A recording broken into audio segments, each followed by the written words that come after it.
Sussex held on for an important draw on the final day of their latest LV County Championship match with Nottinghamshire, with Ben Brown and Chris Jordan batting out the last 23 overs at the Brighton and HoveJobs.com ground. All three results were possible at the start of the last morning, although one of those, a Sussex win, was quickly removed as Chris Reed batted on in spite of having an overnight lead of 354. With the change of innings, 7 overs were used up, giving Paul Franks the opportunity to move his overnight score onto 78 with a 6 off Luke Wright, who then avenged that as Franks dragged a wide ball from the all-rounder back onto his stumps after 20 minutes of the morning. Nottinghamshire were all out for 330, which now left Sussex a rather impossible 381 to get in 89 overs. They lost Luke Wells in the 9th of those as he chased a wide one from Luke Fletcher and Nick behind. With so many runs on the board, Notts could now put all of their eggs into one basket, but they really needed to head to lunch with at least one other wicket to give them a real confidence of securing what would have been a big win for their team. Chris Nash and Michael Yardy saw out the next 56 minutes with the odd boundary.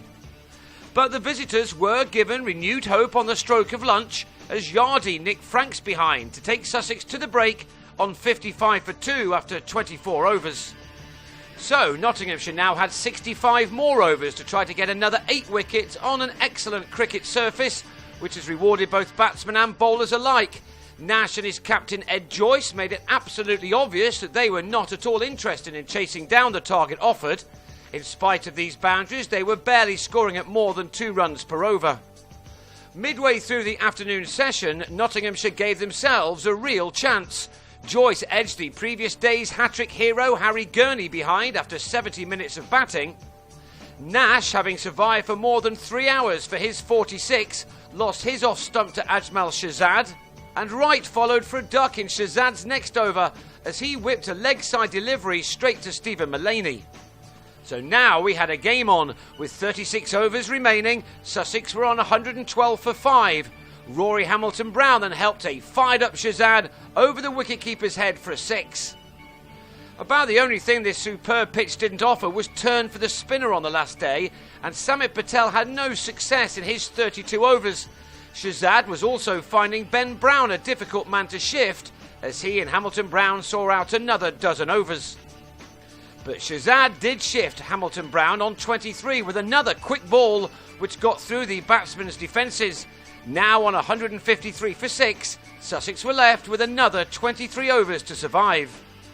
Nottinghamshire now threw everything at it. Shahzad, in his best spell as a Notts player, thought he had Jordan taken behind, although those behind the stunts were even more convinced, while Patel found turn but possibly just a little too much bounce to be close to having Jordan LBW. Those, though, were the only real moments of concern for the two batsmen.